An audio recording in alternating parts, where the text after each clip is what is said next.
보통 아틀리에들이 다 이제 말씀하신 대로 그런 특징상에 이제 많은 사람 보유하고 싶어도 그 경제적인 이유로 사실은 힘들잖아요. 그게. 거꾸로 보면 그러면 소수건축은 거느릴 수 있기 때문에 사람들을 거느리는 거 아닌가요? 아 그렇게 보실 수도 있는데 이익은 없죠. 그러니까 딱 저희 수익은 없죠. 그러니까 그죠. 운영을 하는 거죠. 운영을 하는 정도. 저희 월급 가져가고 직원들 월급하고 뭐 사무실 전반적인 운영을 하는 정도.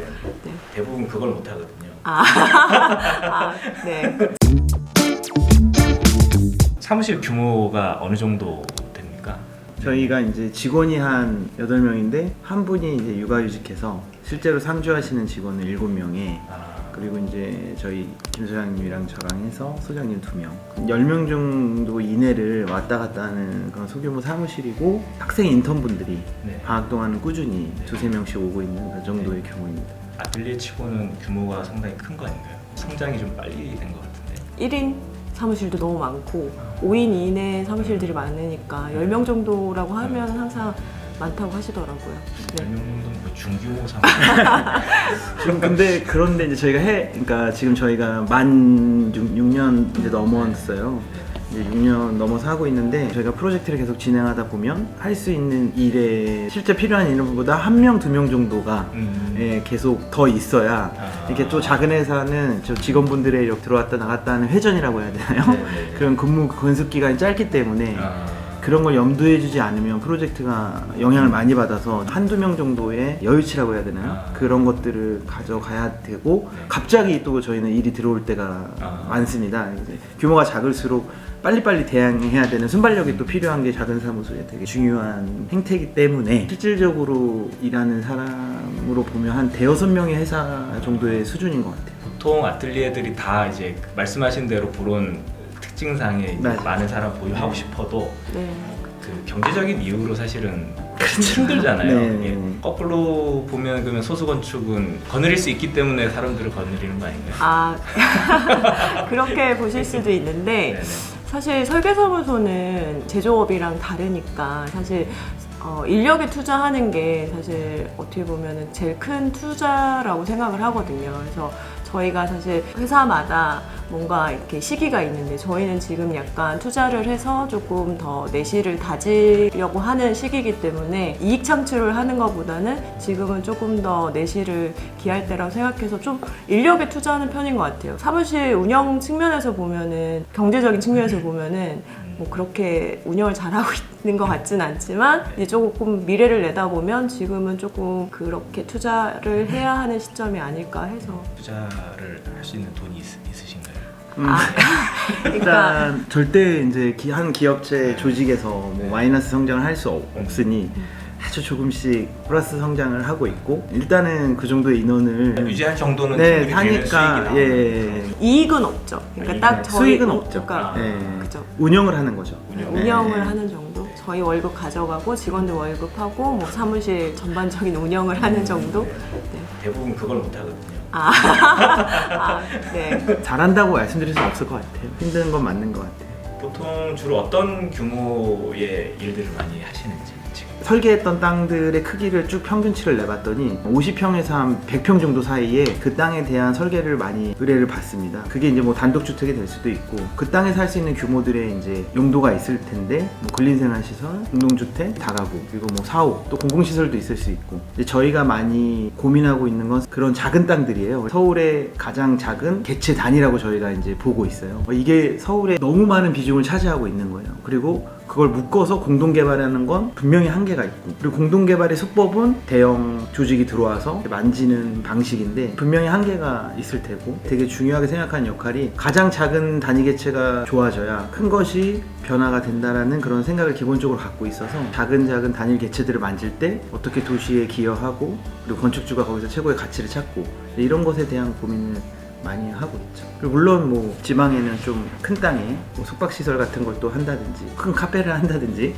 그런 것도 하지만 도시만에서만 국한돼서 보면은 서울의 가장 작은 최소 단위 필지를 만지는 설계사무소인 것 같아요. 그게 약간 서울 도심 특화라고 보면 되나요? 서울 내에 작은 필지를 주로 이렇게 전문적으로 하는. 뭐 전문적으로 하려고 한 건 아닌데 요즘에 이제 저희가 주로 하게 되는 프로젝트의 규모가 그렇게 좀 많다 보니까 건축주분들이 많이 찾아오시죠. 그런 규모의. 여기 그 약간 스페셜티가 있다라고 말씀하실 수가 있으신가요? 예를 들어서 땅을 잘 개발해 놓은 택지개발지구라는 그런 도시계획이 잘 된 땅도 있고, 정말 예전 아주 몇백 년 된 필지가 계속 이어져오는 그런 땅이 이제 서울에 많이 있지요. 우연인지는 모르겠지만 그런 잘 정리된 땅보다는 좀 도심 내의 그런 필지들을 더 많이 만나는 것 같아요. 거기서 의뢰를 또 많이 주시고, 근데 그게 또 고민할 게 많고 힘들지만 저희 입장에서 되게 재밌거든요.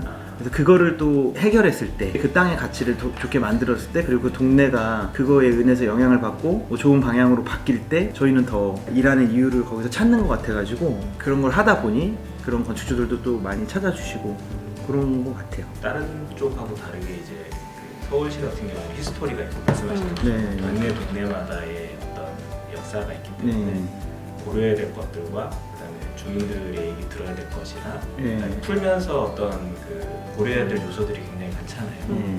그런 것들을 어떻게 보면 새로 이렇게 진입하게 되면 지금 장벽이 좀 더 있을 것 같아서 그런 측면에서는 훨씬 많이 하시면은 이쪽에서는 굉장히 메리트가 더 훨씬 있으실 것 같아요.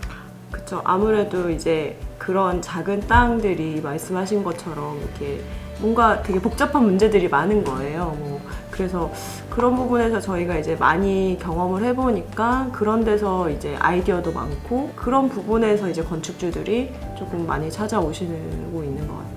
소수건축에 대해서 조금 여쭤볼게요. 소수건축이 왜 소수건축인지 이름이 엄청 많이 궁금해들 하시거든요. 사람들이. 네, 왜 소수냐.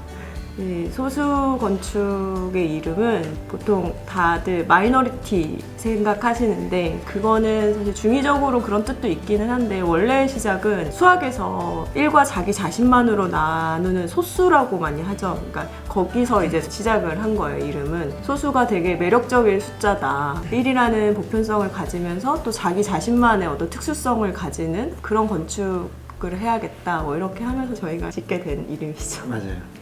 그래서 홈페이지도 소수2357.com입니다.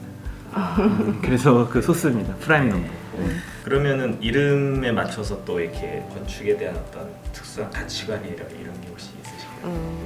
그렇죠. 조금 전에 말씀드렸던 것처럼 저희가 이제 건축이라는 것 자체가 되게 도시 안에 공공재적인 성격이 있잖아요. 누구나 길을 지나면서 볼 수밖에 없고, 그렇기 때문에 보편성이 무조건 있어야 된다고 생각을 하게 됐어요. 그래서 보편적이면서도 그래도 각각의 어떤 이야기들이 다 있어야 된다고 생각하니까 그 특수성도 분명히 있어야 되고, 그래서 그 소수가 가지는 특성 자체를 건축에서도 조금 추구하고 있는 거죠. 보편적이지만 그 하나하나의 어떤 특수성이 있는 건물이 됐으면 좋겠다. 하시는 프로젝트들이 다 이렇게 프라임 넘버가 되게 하기 위해서 다른 건축사 사무소에서 조금 다른 독특한 설계 프로세스라든지 설계 방법론이나 추구하는 어떤 설계 방법 이런 것들이 있을까요? 정확한 정보를 건축주랑 좀 공유를 많이 하려고 하고 있어요. 저희가 알아서 다 하는 방식이 아니라 하고 있는 일에 대해서 전문적인 내용이더라도 그런 과정을 함께 했었을 때 조금 건축물에 대한 이해도나 자기가 짓고 있는 건물에 대한 약간 의무감? 그런 소통을 좀 많이 하는 편인 것 같아요. 소규모 사무실인데도 레빗을 많이 쓰고 있는데, 이제 아무래도 적은 인력으로 그러니까 오류 없는 설계를 하려고 하다 보니까 그런 부분에서 좀 많이 신경을 쓰고 있는 편이죠. 도면의 역할이 저는 매우 중요하다고 생각을 합니다. 공사를 하면 10년 늙는다고 말씀들 하잖아요. 프로젝트의 기간 중에 설계는 되게 초반에 이루어지는 작업이지 않습니까? 거기서 프로젝트의 방향성을 도면에 어떻게 정보를 담느냐에 따라 수준이 결정된다고 저는 생각을 하거든요. 시공사가 건물 잘 짓는 되는 거 아니야라고 생각하지만 정말 도면을 되게 중요하게 생각해요. 건축주한테 정말 필요한 정보가 뭔지에 대한 도면들을 막 넣기 시작했어요. 그 건물의 뭐 평입단 이런 것들이 아니라 아까 얘기했지만 뭐 BIM을 이용한 혹은 3D2를 이용한 필요한 정보를 정확하게 저희가 사전 구현을 해서 그것들이 공사가 가능한 이미지를 도면화시켜서 뭐 넣어준다든지